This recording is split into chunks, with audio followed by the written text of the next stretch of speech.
9 مئی ایک سیاہ تاریخ باب کے طور پر ہماری ہسٹری میں یاد رکھا جائے گا، جب ہم نے پوری دنیا کو یہ دکھایا کہ کچھ شرپسند ٹولے جو ہیں اپنے شرپسند لیڈرز کے اکسانے پر ملک کی تنصیبات کو نہ صرف نقصان پہنچاتے ہیں بلکہ شہداء کی یادگاروں کی پامالی بھی کرتے ہیں،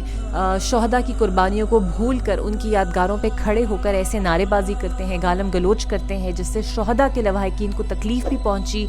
دکھ بھی پہنچا اور کرب سے بھی وہ گزرے، کیونکہ جب کسی کا پیارا اس دنیا سے چلا جاتا ہے تو اس کے لیے ساری زندگی گزارنا بہت ہی مشکل ہو جاتا ہے، اور یہ انہی کی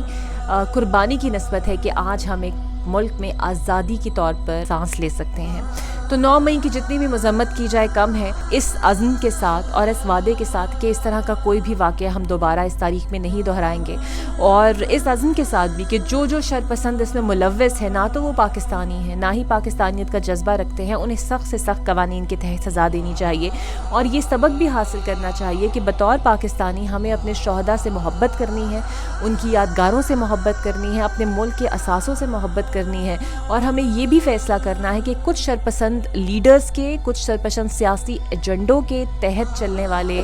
کسی بھی فورم کا بائیکاٹ کرنا ہے، اور ان کے بہکاوے میں آ کر ایسا کوئی نقصان ملک کا نہیں کرنا، ملک کے لوگوں کا نہیں کرنا، پاکستان کا نہیں کرنا۔